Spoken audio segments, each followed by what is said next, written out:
Perfecto. Pero ¿qué pasa en el paciente que está en cama, postrado, ¿sí? Donde evaluamos el edema? Ya en los pies, en un paciente postrado, ¿cuál es la parte más público que está? La región sacra, porque el colchón de la cara va a hacer esta deformidad. Entonces, en pacientes postrados en cama, ¿dónde hay que buscar el edema? En el sacro, ¿sí? El músculo de los pies no lo puede, no necesariamente lo va a encontrar, ¿sí?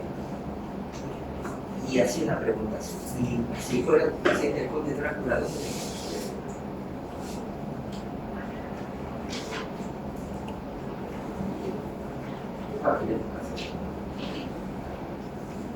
¿cómo duermen los vampiros? En la cabeza, no, en la cabeza.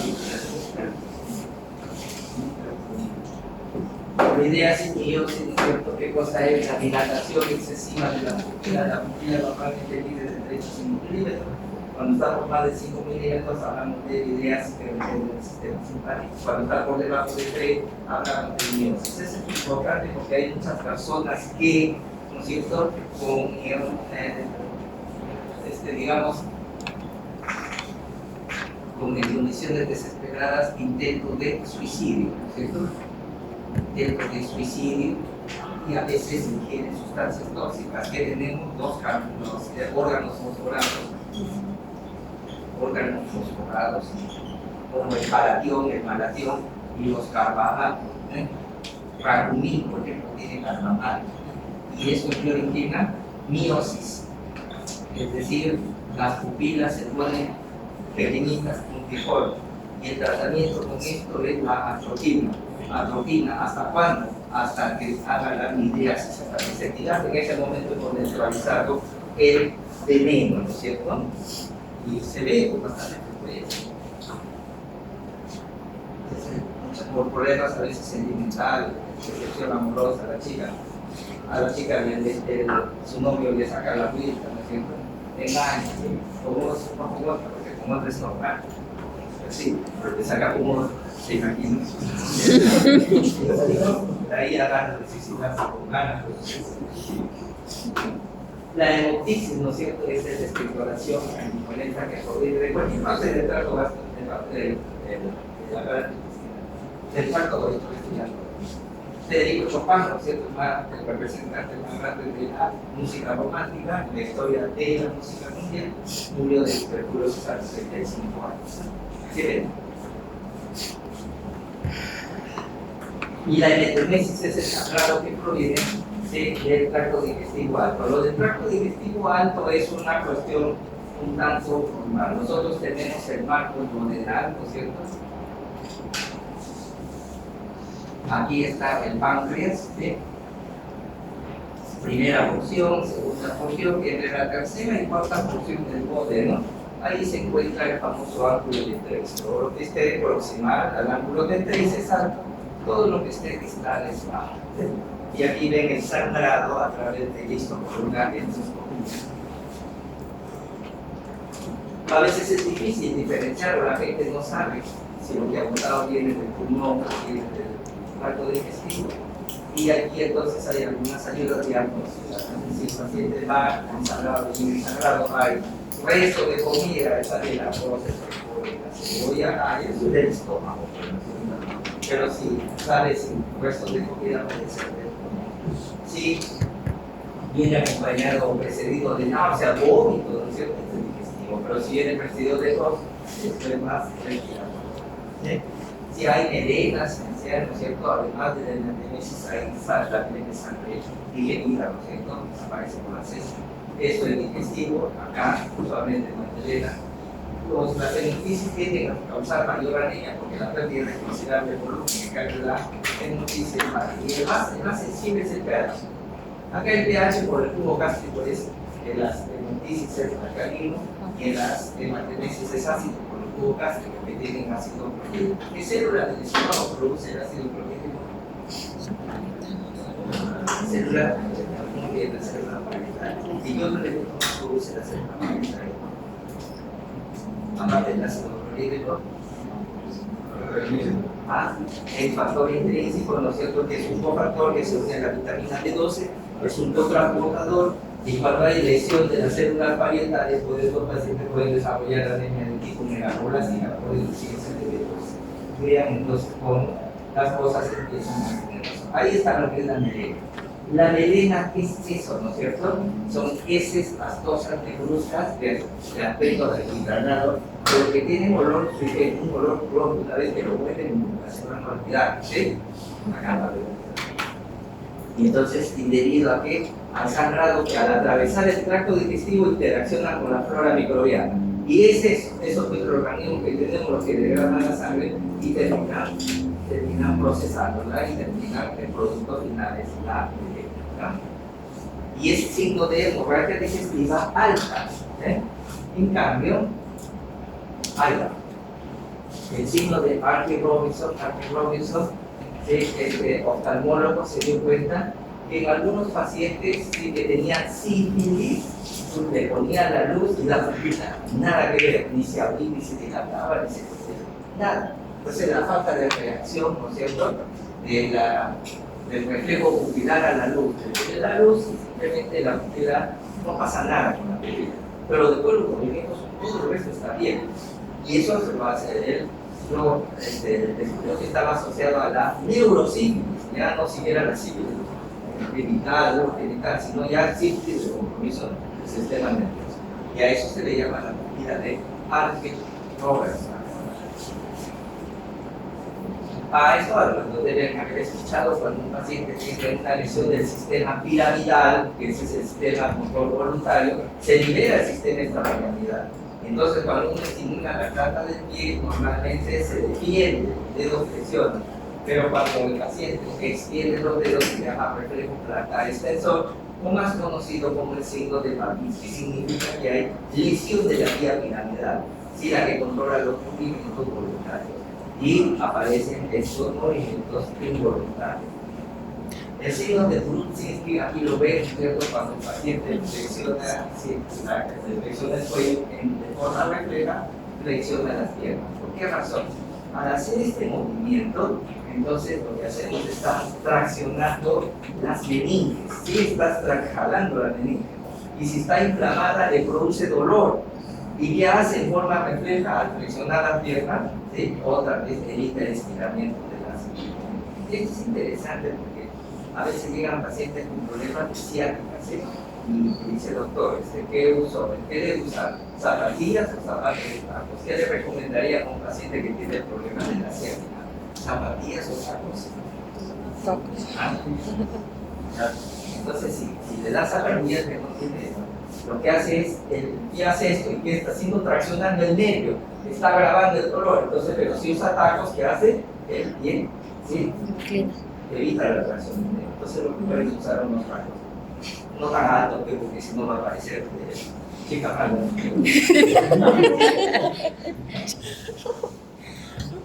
Nuestro país es un país minero, ¿no es cierto? Y hay problemas por cuestiones de medios ambientales, de toxicidad por metales pesados en realidad. ¿Sí? Dentro de ellos está el plomo. Entonces, aquí aparece lo que se llama el signo de Bacto, que es esta línea azulada que se ve en las encitas. Entonces, esto puede ser simplemente signo de toxicidad por plomo. Por eso tenemos cuidado hacia los que van a ir a trabajar en zonas mineras. Signos de Chipotle cuando hay hipocalcemia, ¿no es cierto? Asociada a hipoparatiroidismo. Entonces, ¿en qué consiste? Presión del nervio, estímulo del nervio facial, o a través de percusión a nivel del malar, en la parte acá es donde está el nervio facial, se lo fría a los ojos. Pero estos pacientes hacen contracciones involuntarias al percutir el nervio facial, que eso sería el signo Chipotle, y nos indica que hay un problema de hipocalcemia. Las manchas de Lennox-Gastaut hay que establecer tanto en las manos como en el pie, porque ahí hay circulación terminal, y se debe a la presencia de necrosis debido a émbolos, ¿no es cierto? Émbolos en la barra y en los pies. En pacientes con enterocolitis disparan émbolos. Esos émbolos terminan en la circulación terminal y terminan haciendo áreas de necrosis. Eso se ve en endocarditis y es un criterio de manchas de Gateway, criterio para endocarditis infecciosa. Criterio menor. Y en nuestro país, el trypanosoma cruzi, ¿no es cierto?, que es causa de la enfermedad de Chagas, conocida como enfermedad de leñador. Pero en la fase aguda, por encima edema unilateral bipalpebral, y a eso se conoce como el signo de la Romana. Muy bien, ahí está Chagas, premio Nobel argentino, que descubrió esta enfermedad. Y luego, después de los signos, el síntoma es lo que el paciente requiere. Generalmente es subjetivo y tenemos que lamentablemente creer que al paciente no se puede observar. Y muchos de ellos son, ¿no es cierto?, asociados a dolores, por ejemplo, a talarquía, dolor a pensar, me duele desmayada. La astenia es una forma de cansancio físico y mental, porque el cansancio físico puro es la fatiga. ¿Qué características tiene la fatiga? La fatiga descansa si te recuperas, pero acá no. La cefalea, disfagia, dificultad para la conducción, la disnea, la sensación de falta de aire, el dolor, mialgia, el prurito, la picazón. ¿Sí? Entonces, todos ellos son síntomas, no lo podemos objetuar. Varios tipos de cefaleas, de migraña, que puede en uno a ambos lados de la cabeza, náuseas, trastornos, mareos. Hay algún migraña acá. Los médicos creen que son causadas por dilatación, todavía no se sabe bien, pero lo que sí se ha visto que conforme pasan los años, con la edad va desapareciendo los episodios, van siendo. Y la mujer es una cuestión curiosa, después de su primer embarazo desaparece la mujer. Entonces, en las mujeres ordinarias, en las mujeres embarazo, pero se ha visto. Entonces, no se sabe muy bien, se sabe que hay concentración de los brazos, infección por problemas hormonales, estrés, tensión, hiperalendrismo, no se sabe, lo cierto es que parece que es un problema de maduración del sistema. Ahí es el vértigo, es la sensación de giro sobre el número. ¿Entendido alguna vez ustedes vértigo esa sensación de se la reciban a caer de la cama? Muy bien. Ahí están, puede ser periférico, puede ser central. En el central, tumores, impactos, pero una característica del vértigo central es de que tiene déficit neurológicos. O sea, además del mareo, dice el doctor, tengo debilidad en los brazos, en las piernas, sería paralizado el brazo, estoy sintiendo, ¿sí?, sensación de rabia. En cambio, el periférico solamente es el periférico, ¿sí? La principal causa de vértigo vestibular periférico es el vértigo posicional paroxístico benigno, debido a que se acuerdan que teníamos los famosos otoritos en el oído. Uno de esos se desprende y los canales semicirculares están dando vuelta, y esos son los que te producen el vértigo, ¿sí? Se reposiciona, se drena el otorito y desaparece el vértigo. Otras enfermedades, nietas, neuritis, la disnea respiratoria, ¿no es cierto? A pesar de que es un síntoma, ¿no es cierto? No lo podemos ver, pero sí lo podemos medir. Y para eso se han creado las tablas. Aquí tienen la clasificación de la Sociedad Americana del Corazón, la Neurocardiac Association, en el cual da 4 niveles. Y esto es fácil. La peor forma de disnea es aquella que el paciente, estando en reposo, es lateral y tiene clase funcional 4. Clase funcional 3 es aquel que pequeños esfuerzos. ¿Sí? ¿Y qué cosa es un pequeño esfuerzo? Habla y se cansa. Camina de su cama a su baño, se cansa. Se viste, se peina, se cansa. ¿Sí? Se viste y se cansa. ¿Sí? Entonces esa es la línea de pero una vez que reposa se recupera. Y la línea a medianos esfuerzos está bien articulada, camina 2 cuadras y se ve obligado a parar porque se cansa. O sube 2 pisos de escalera y se ve obligado a parar porque se cansa. Difícil a grandes esfuerzos. Grandes esfuerzos, ¿qué significa eso? Hay que preguntarle al paciente qué tipo de actividad hace. ¿Sí? Por ejemplo, si en el caso tú estás acostumbrado a jugar fútbol 30-30, ¿sí? Pero ahora, al primer tiempo, que te cansas, ya no das para eso. Entonces línea a grandes esfuerzos. ¿Sí? Así diagnosticamos un médico, le gusta el fútbol, ¿por qué no quiere jugar? No, te cansado. No hay cansado, hay que empezar a sentirse cuando se evalúa ya también un problema voluntario, ¿sí? Pero es para ti grandes esfuerzos. Entonces uno pregunta qué actividad es eso y si puede o no mantener esa actividad. Pero ¿qué pasa si lo haces para ir al fútbol a los 5 minutos? Ya está muerta por ti, ¿no es cierto? ¿Por qué? Porque no están acostumbrados a jugar partido de sábado. ¿De acuerdo? Ahí está, por eso. Ya. No juegas fútbol. Si te hago jugar fútbol a los 5 minutos te cansas, ¿sí? Entonces no vale para ellos. Tienen que preguntar qué actividad. Y esta es la clasificación de la Medical Research Consejo de la Administración Médica, pero este es para la línea de tipo respiratoria. Acá cuando el problema es de origen cardíaco y acá cuando el problema es de origen pulmonar. ¿Sí? Entonces las escalas las vamos a poner a ver. Pero vayan aprendiendo de la Asociación Americana de náuseas, esa sensación desagradable, ¿no es cierto? Que produce el vómito, el vértigo y la sensación de fiebre. Y distrés es una sensación específica de disconfort abdominal. No llega a ser dolor, acá le ha puesto dolor, pero no llega a la categoría de dolor. Que puede ser, si puede ser orgánica o no orgánica. Utilizamos una escala de dolor en tratamiento, ¿no es cierto? De 1 a 3 es leve, de 4 a 6 moderado, 7 a 8. Entonces, a pesar de que no vemos la molestia, pero llega un paciente con dolor de cabeza, luego el tratamiento, que sigue doliendo la cabeza, sigue con 4, 3,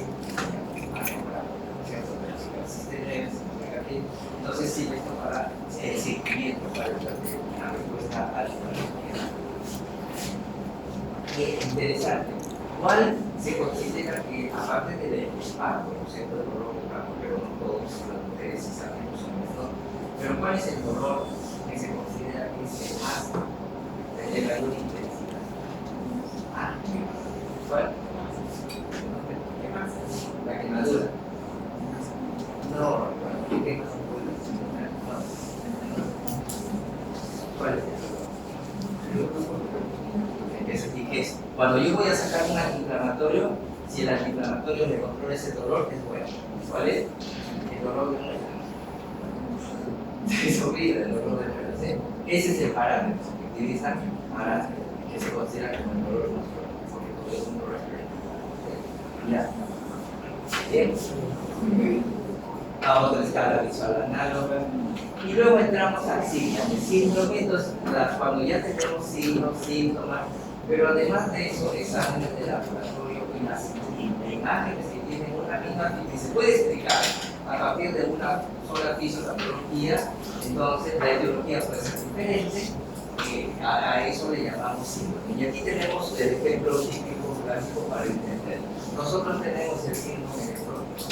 El síndrome nefrótico clásico tiene estas 4 características: la proteinúria masiva y persistente, que significa tener más de 3.5 gramos de proteínas en orina de 24 horas. En la presencia de edema, la presencia de hipoalbuminemia menos de 2.5 gramos y la presencia de hipercolesterolemia.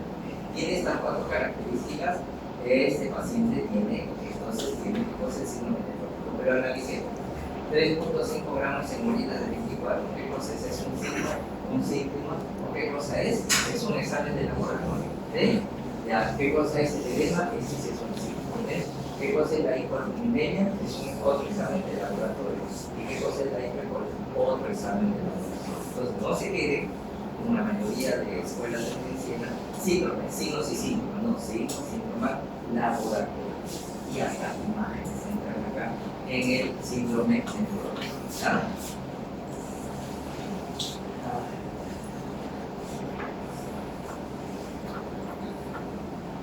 Luego aquí tenemos el síndrome de falla cardíaca. Para eso utilizamos, acá están los famosos criterios del Framingham. Hay 2 criterios mayores y hay criterios mayores y hay criterios menores. Pero para el diagnóstico basta que tengan 2 criterios mayores. Por ejemplo, embolización yugular, que es lo que tiene este paciente. A 45 grados, yo trazo un plano a nivel de la articulación externo-clavicular y la yugular no debe pasar ese plano, pero miren, la yugular se va hasta arriba, ¿no? Hasta la mandíbula. Este tiene embolización yugular. Y si a eso, por ejemplo, en una radiografía de tórax me encuentro que tiene cardiomegalia, un signo mayor y otro, listo, ya tengo el diagnóstico de o de repente no, solamente tengo un criterio mayor, tengo cardiomegalia de repente, pero el paciente tiene edema indígena, un mayor, entonces no le dice el diagnóstico de insuficiencia cardíaca. Y ahora, aprenderse los criterios cardiovasculares, aprenderse los criterios menores para el diagnóstico de insuficiencia cardíaca. El síndrome de Horner, si ustedes donan a este paciente, la apertura ocular de este paciente está disminuida en relación a yo. ¿Por qué? Porque ha habido una caída del párpado. Esa caída del párpado se le conoce con el nombre de ptosis palpebrale, ¿sí? Caída del párpado. ¿Por qué nervio controla el elevador del párpado? El tercer páncreas. Además, observen ustedes, hay miosis, la apertura de la niña oculina es menor que la de acá, ¿sí? Y además hay enoptalos, el ojo está cuando tienen estas características, hablamos del síndrome de Horner, por eso de la cervical superior, ¿sí? Ahí tiene, en este caso, hay acá todos los tres son signos, ¿no es cierto? Para este síndrome. Luego tenemos el síndrome de la vena cava superior. La mayoría de veces se debe a tumores mediastinales que contienen la vena cava superior, y lo que este paciente, hemos dicho que el edema se tiene en las partes del equilibrio, pero es todo lo contrario. El edema lo tenemos en la parte del tórax, parte superior del tórax y la parte superior, tórax, cuello y cara. Y además hay incomunicación yugular, ¿sí? Básicamente plétora facial. Ese es básicamente, ahí está. Cianosis en cara, cuello, miembros superiores, edema y circulación colateral, la parte superior. ¿Por qué se le llama edema esclavina o piedrina? También se le llama, pero más es esclavina por eso. La esclavina es un tipo de ropa usada por las mujeres con los prelados de la iglesia, papas, obispos, utilizan una pequeña capa. Entonces, edema solamente ¿sí? Compromete la parte superior. Por eso le pusieron el nombre de esclavina, no por otra cosa.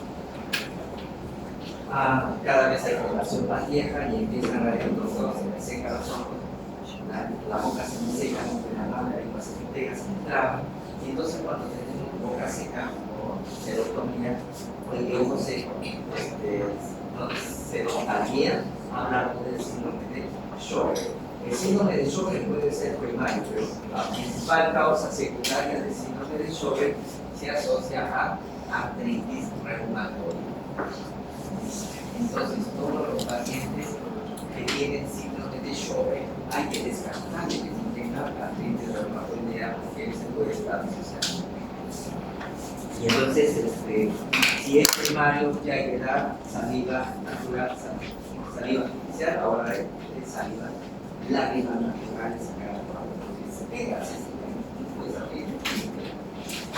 Pero si detrás de esto hay un fenómeno que afecta por el síndrome de Sjögren. Una paciente con síndrome de Sjögren no tenía artritis, pero tenía los marcadores para la artritis elevada. Y el tratamiento antiterapia, inmunoterapia con methotrexate, y de la familia en la segunda visita, ¿por qué le estoy dando? Es terapia originalmente se usaba en cancerígeno para el cáncer renal. Bien asustada la familia. Doctor, y miren, le está dando medicina para el cáncer. Ya había leído, porque sabe que el methotrexate a dosis baja tiene efecto inmunosupresivo. Vimos que esto, ¿cómo está? Sí, mire, doctor, ya uso menos lágrimas artificiales.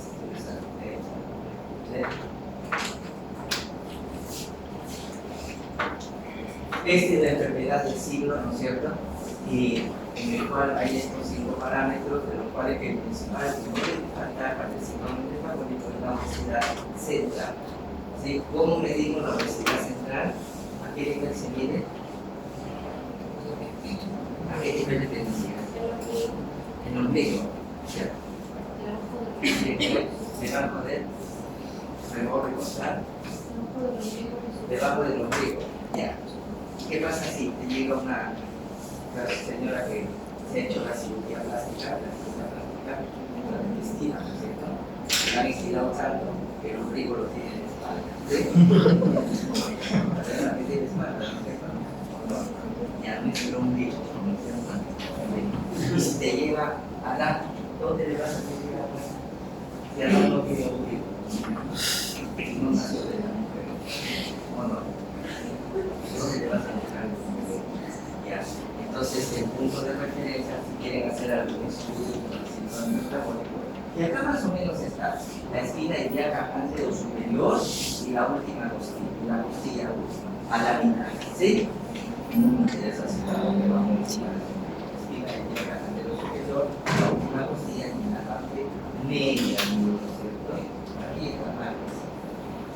Debe ser del Instituto Arzobispal. Entonces, y para Estados Unidos está 102,88. Pero estamos en Latinoamérica, nuestro fenotipo es diferente del gringos, ¿eh? Entonces, para hombres acá es 90 centímetros y para mujeres 80, según la Asociación Latinoamericana para la Asia de las Enfermedades Metabólicas. Además de eso, debe tener todos estos criterios, ¿sí? Y la presión arterial no necesita tener más de 140, sino 130, 135. Glicemia en ayunas mayor de 100, puede ser diabético, HDL menor de 40 y menor de 50, y para hombres y mujeres triglicéridos de 150. Es importante destacar que esto no en estos pacientes de problemas coronarios del 80%, por eso que el síndrome metabólico es igual a un diabético, un paciente de altísimo riesgo coronario. Entonces ya, ahí está. Botero, ¿no es cierto? Así son las colombianas, ¿está? Por si acaso, la mayoría. O sea, la gente del pueblo de las mujeres de Colombia son así. La que lo que venden con las novelas, Botero, ¿no es cierto? Se voy a Colombia. Acá no me hacen caso, allá peor. Así son las colombianas. Botero lo único que hace recrea nomás lo que ve, por si acaso. El síndrome de Cushing por hipercortisolismo, exceso de cortisol, estrías, hipertensión, obesidad, sí, obesidad también central, virilización, inmunosupresión, retención de sodio, edemas, cálculo, etc. Miren la cantidad, y en algunos estudios, algunas series, con porcentajes más o menos, sí, obesidad central, fase de luna llena, hipertensión, adelgazamiento de la piel, cognitivos, diabetes, disfunción hormonal, cuidados de por lo menos un estudio bastante grande, ¿no es cierto?, en la cual de lo más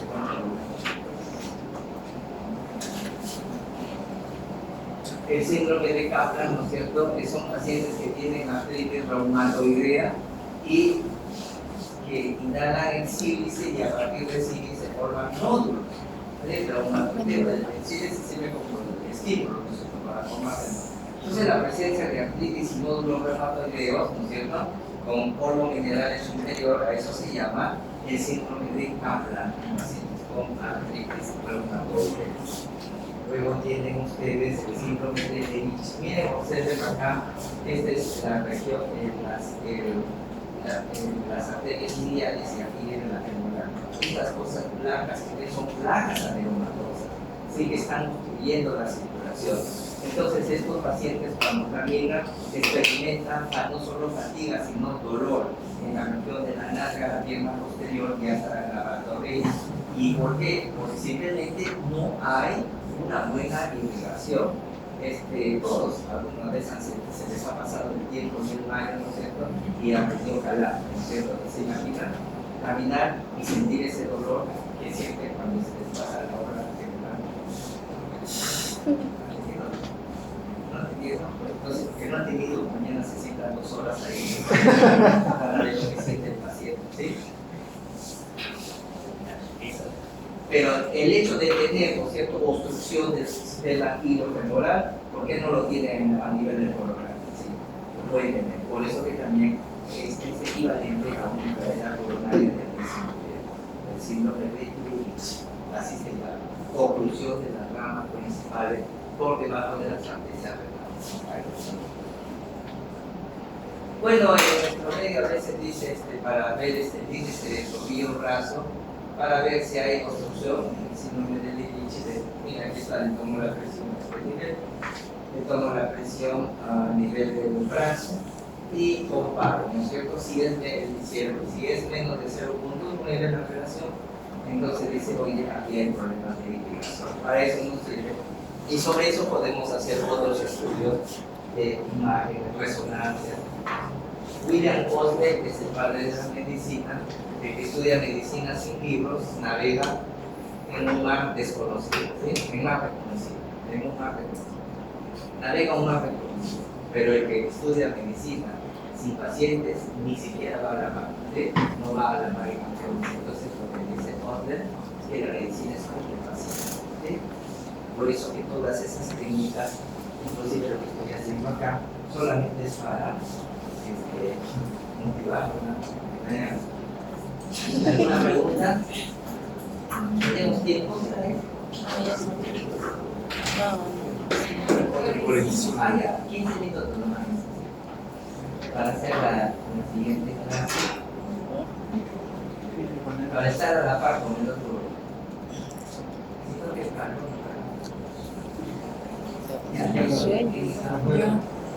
Desde las 6 de la mañana. Ya.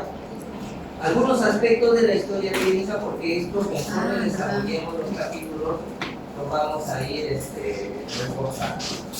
Solamente hablar de la historia clínica, que la debe estar bien redactado, ¿verdad? Con esta recibe, porque es un documento que tiene connotaciones normales. Pasó algo con la paciente, uno va a ver qué hizo, aquí está, conforme con el protocolo, con eso, con los problemas de la enfermedad, la paciente, que se dio una condición vivista.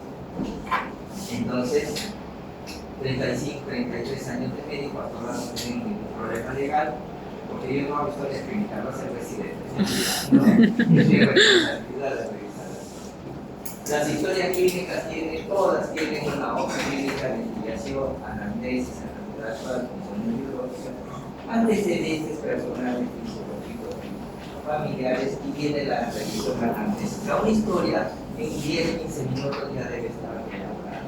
En el examen, luego viene el examen físico, general, regional, un resumen, diagnóstico, plan de trabajo, el tratamiento, los resultados, las evoluciones, las anotaciones de enfermería, las estadísticas, y cuando se trata de acá el resumen o epicrisis, ¿no es cierto?, de la historia.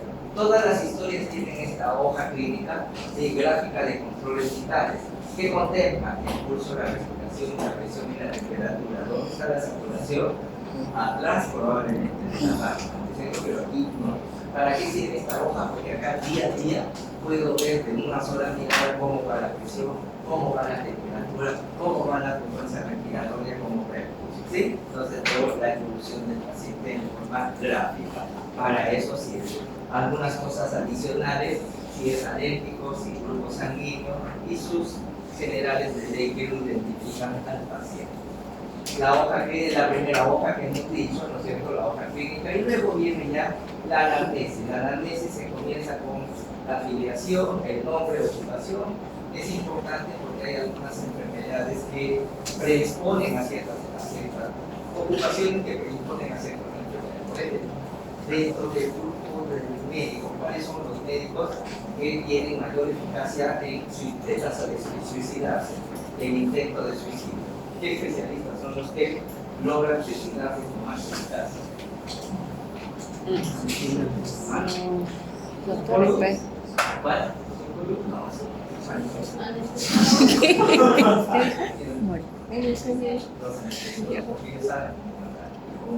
¿Sí? Cuando están deprimidos, ellos saben, ¿sí?, cómo hacerlo. Muy bien. Ahí está, ya. Estado civil, la religión, porque es importante. Hay religiones que no aceptan transfusiones y hay que respetar. Ni modo, si Dios lo está llamando por algo, será, hay que tenerlo en cuenta. ¿Ves?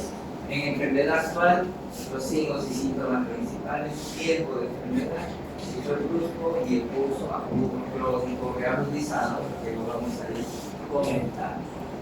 Luego viene el relato cronológico, eso es lo que siempre recomendamos, ya que hay algunas tips, pero siempre desde cuándo comenzó la enfermedad y siempre utilizamos plantillas. El paciente requiere que 7 días antes de su ingreso presentó 5 días antes de su ingreso, además de los síntomas, se agregaron o desaparecieron cosas. 3 días antes del ingreso, persisten los síntomas y por eso decide declarar listo, ¿no es cierto? Pero en forma cronológica, ordenada.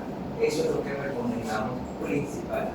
Acá hay un ejemplo de las funciones biológicas, el apetito, sed, orina, deposiciones, variaciones de peso, sueño, antecedentes personales, lugares donde ha vivido.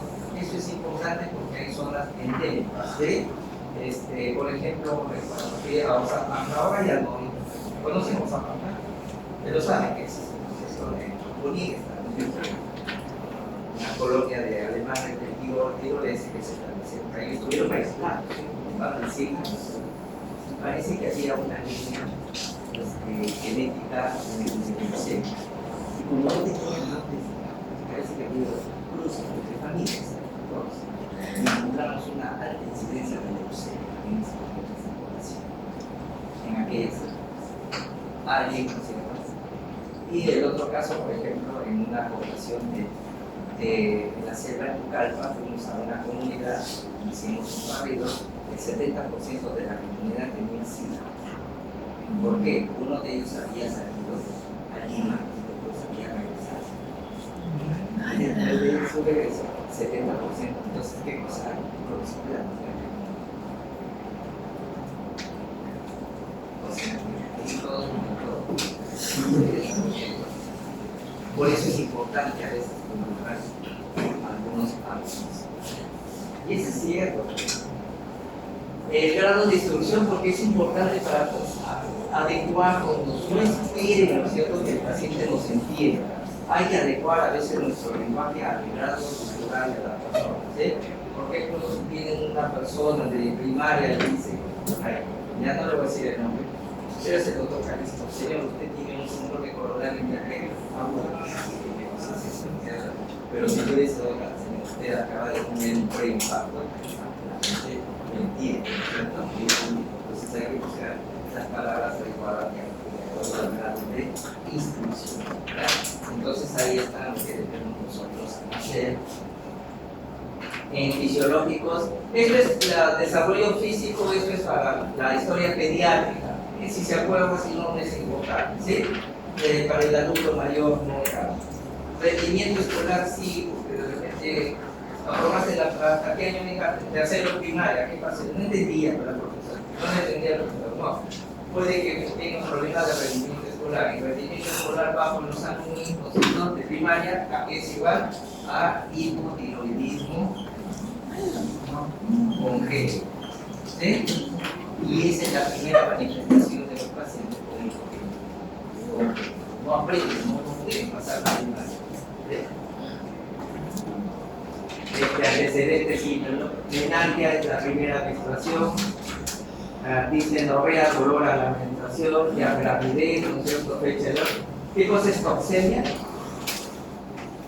Más conocida como eclampsia, ¿no es cierto? Hipertensión, convulsiones y edema, ¿no es cierto? Control de hemorragia. Ya, entonces la tarea es cada palabra que encuentren acá en modo central al diccionario o a su libro para ingresar a antecedentes patológicos, dónde estuvo hospitalizado, cuánto tiempo, qué tratamiento recibió, si cumplió o no cumplió el tratamiento, si es alérgico o no es alérgico, ¿sí? Qué medicinas consume, todo detallado para saber de por qué el paciente. ¿Sí? Justo porque hay una paciente que tiene edema de piernas y una prima de ese grupo se ha ido a un médico, le han hecho exámenes, no encuentra nada, tiene edema de piernas. Por si acaso, ¿qué medicinas toma?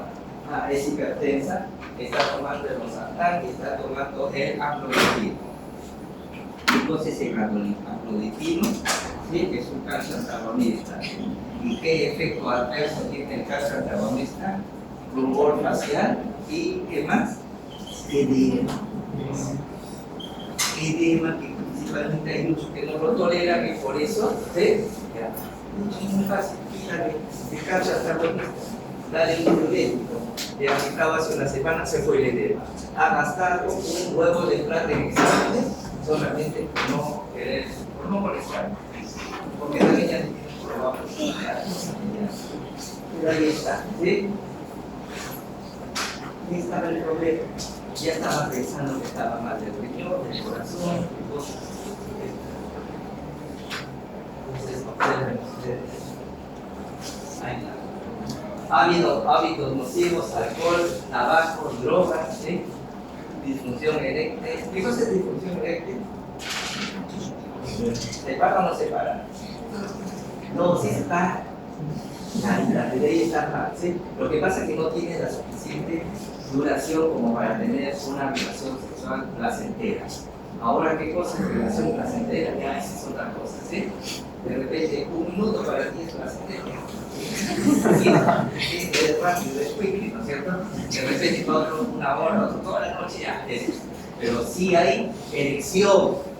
En la disfunción eréctil sí hay erección. Lo que pasa es que no es lo suficiente para tener una relación placentera. Ahora, nadie define lo que es placentero. Es otro problema. Y finalmente la remisión anamnésica. De repente un paciente viene por una infección de vías urinarias, pero y tiene algún otro problema en la vista, sí, no puedo ver bien. Y lo revisas y de repente encuentras que tiene catarata. Entonces se beneficia el paciente, ¿sí? Puede tener otras molestias que pueden tener relación con la enfermedad que tiene o no. Para eso es la revisión. Es a manera de una encuesta y todas las historias tienen para preguntarle si tiene algún cambio de pigmentación. Entonces viene a veces por una celulitis y le encuentras un lunar cerca de la región ocular hiperpigmentada y de repente es un cáncer vasocelular, lo detectas al tiempo y le curas un cáncer de piel, con una detectación. Y para eso es, vas preguntando sistema, si hay celulitis, si hay tumores, si se ha notado eso. ¿Sí? Ahí está la petequias, es toda lesión que mide, ¿no es cierto?, de 1 a 3 milímetros, la púrpura está a 0,5 centímetros, al milisegundo, y aquí no se ya son lesiones o influencia de esto, pero todos son signos de sangrado. Ahí está lesiones dermatológicas, miren, esta es una pápula, una placa. La diferencia entre pápula y placa es el diámetro, nada más, estas son de mayor tamaño, entonces hasta 0,5, más de 0,5. Un nódulo, una mácula es una mancha, una úlcera, ¿sí? Hipertriquiosutismo, ¿sí? Pelo terminal. Esto da a las mujeres por problemas de función hormonal, ¿sí? Tienen barba, pecho en el pelo, pecho en la espalda, y la hipertricosis es la nudo, es pelo, ¿sí? Este pelo es bien suavecito, este es duro, es como la barba. Y este es el famoso ombrero, ¿no es cierto? Preguntan en el sistema articular, compromiso articular, ¿sí? Por ejemplo, aquí tienes, allá no viste lo que es una adenopatía, ¿no es cierto? O una linfadenitis tuberculosa, una adenomegalia dolorosa, y si ustedes demuestran que esta adenopatía es por tuberculosis, recibe el nombre de escrófula, ¿sí? Si ustedes demuestran que esa adenopatía es por Yersinia pestis, ¿no es cierto?, por la peste bubónica, entonces recibe el nombre de bubón. Bubón es una adenopatía asociada a la Yersinia pestis, la peste bubónica. ¿Y por qué es importante? Porque los que son del Trujillo de la Libertad, todavía la Libertad es una zona endémica para peste bubónica. Todos los años se siguen reportando casos. Si hay cefalea, si hay dolor ocular, entonces cada aparato es sistema. Acá tienes un mozuelo, ¿no es cierto?, un chalacio por la inflamación de las glándulas de Beibonia, que son las glándulas sebáceas, pueden una tosis palpebral antes y después de la operación. Lo que tienen acá es un terigio, ¿no es cierto?, que es cuando ya llega al centro hay que operar por reacción alérgica muchas veces, y lo que vemos es una opacidad del cristalino, una catarata, ¿no es cierto? Muy bien, bajamos boca, dientes. Estas encuestas están en las historias, lo que hay que preguntar. La presencia de aftas, sí, que son lesiones blanquecinas dolorosas, muchas veces asociadas a la higiene. ¿Sí? Esto es lo que querían hacer, es pasar a Fujimori como cáncer, ¿no es cierto? Pero miren, higiene, no se lavaba la boca.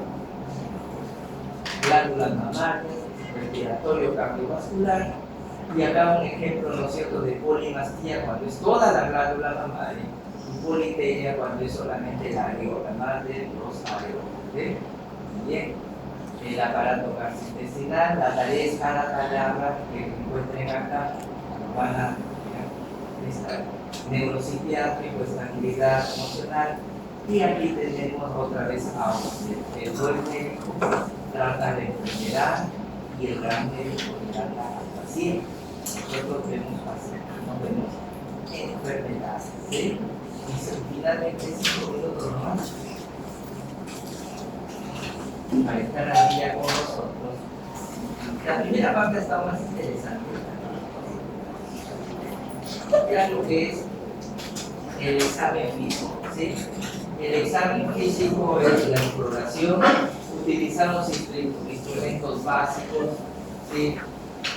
El estetoscopio, un martillo, una linterna, una cinta con tensiones, un diapasón, pero ahora se complementa esto con un electrocardiograma con ecografía, con todo lo que van a hacer médico.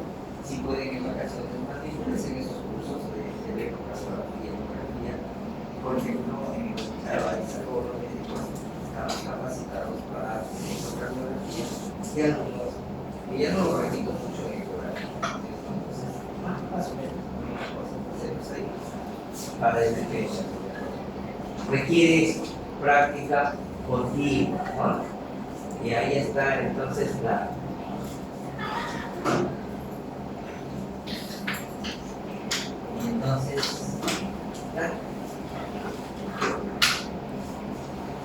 y lo más importante de esto de acá es esto. Los exámenes de imágenes de laboratorio son exámenes complementarios, no reemplazan al examen. En los últimos tiempos se ha invertido. Llega un paciente y le quites de todo, a veces sin sentido, y piensas que los exámenes te van a dar el diagnóstico. ¿Sí? Uno pide para confirmar su diagnóstico, para corroborar lo que está pensando, no para que te dé el diagnóstico. ¿Sí? Igual, viene un paciente y están acostumbrados los residentes, todo es interconsulta. No, tú pides interconsulta para que te apoye, no para que te dé el diagnóstico. Entonces hay una mala costumbre. Es lo que estamos tratando de recuperar. Funciones vitales, ¿dónde está la saturación? ¿No es cierto? ¿Ya? Y medidas antropométricas. Aspecto general, en la inspección, a la apreciación general, ahí vamos a hacer unos ejercicios de la próxima clase. Y las técnicas que utilizamos acá son 4. La inspección, o sea, mirar, inspección, la palpación,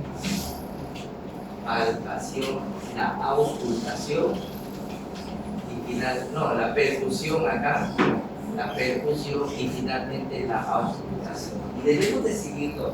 Pero en el aspecto general, ¿qué vamos a hacer? Solo mirar nada más la infección. No vamos a palpar, no vamos a hacer nada.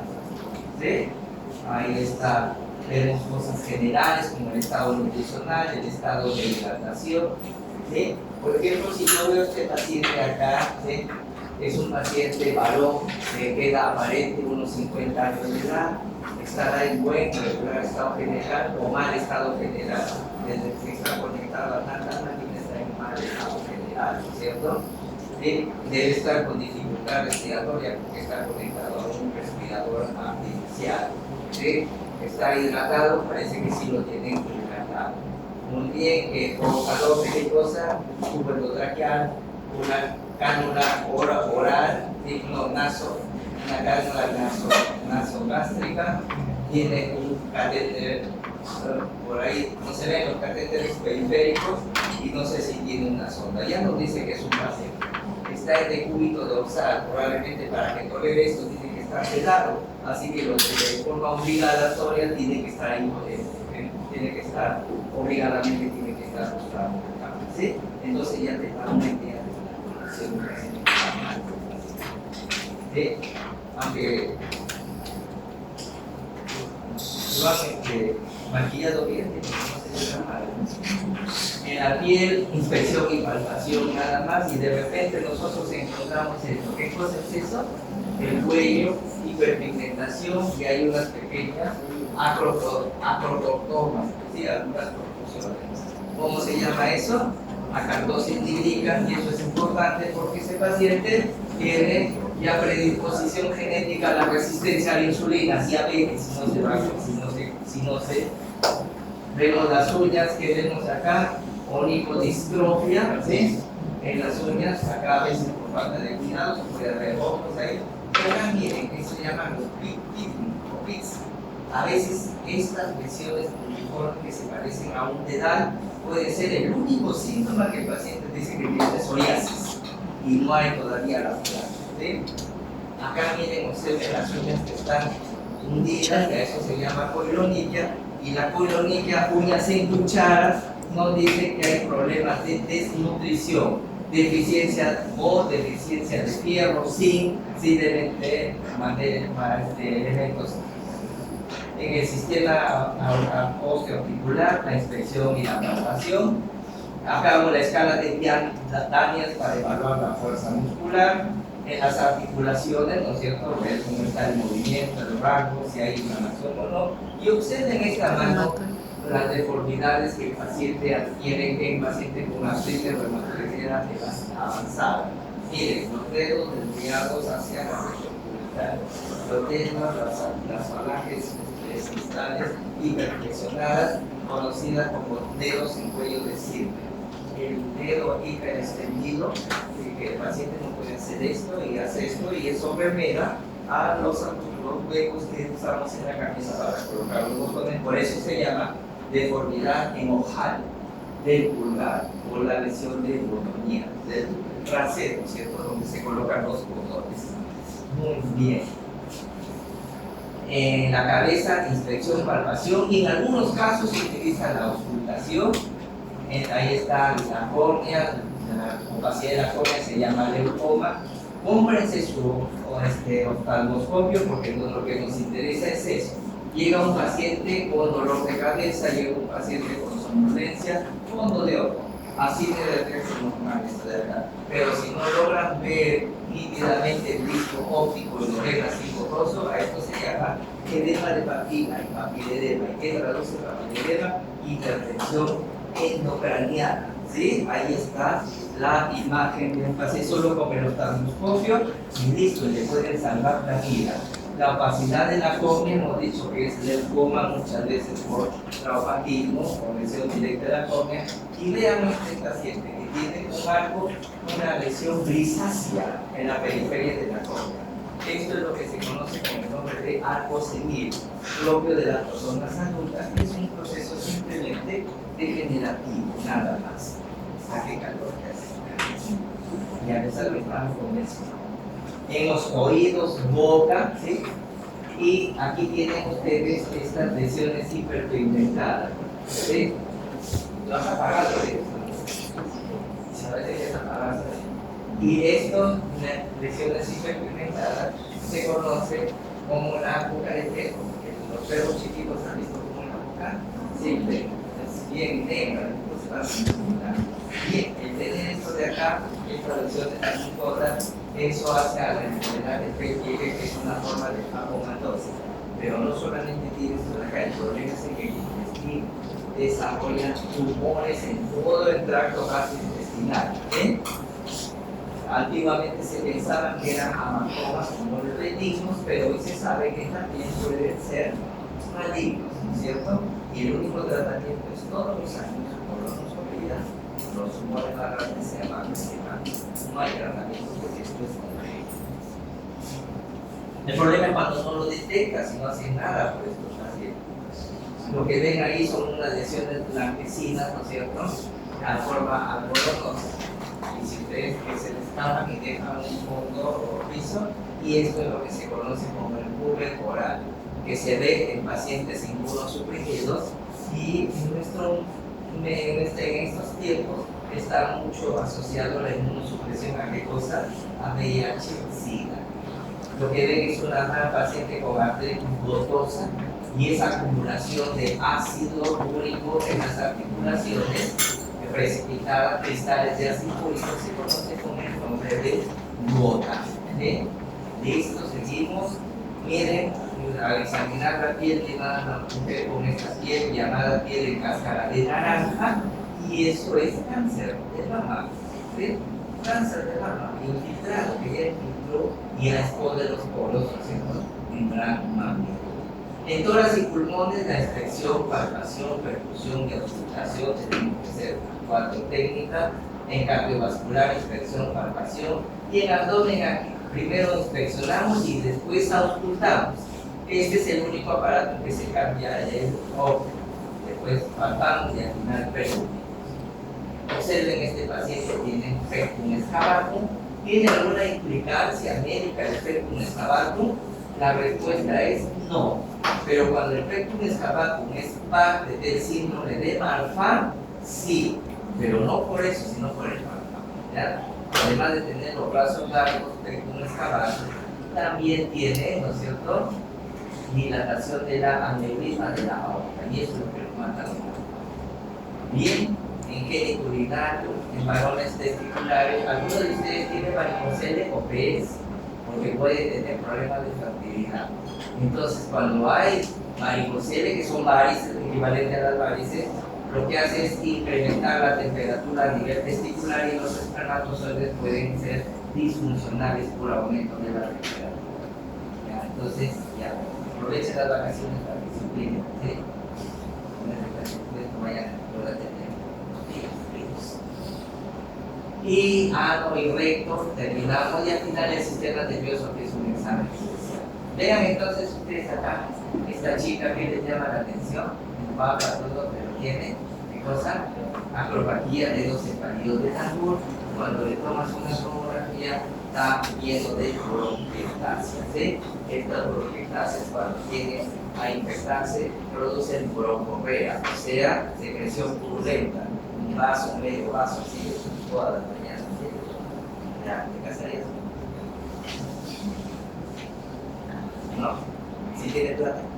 Hago 10. Listo. Aquí terminamos, quedamos. Entonces, la primera tarea, cada palabra, cada término de fin de semana que no entiendan, entonces se van al diccionario para Dos, ahora sí, tenemos este seminario, no, este cuaderno, no sé, no, aquí está, se llama, aquí está, práctica clínica 1. Ahí está. Entonces son preguntas que nos va a permitir reforzar lo que hemos hecho el día de hoy. A través de preguntas, son fáciles, ¿no es cierto? ¿Qué cosa es una diarrea aguda persistente?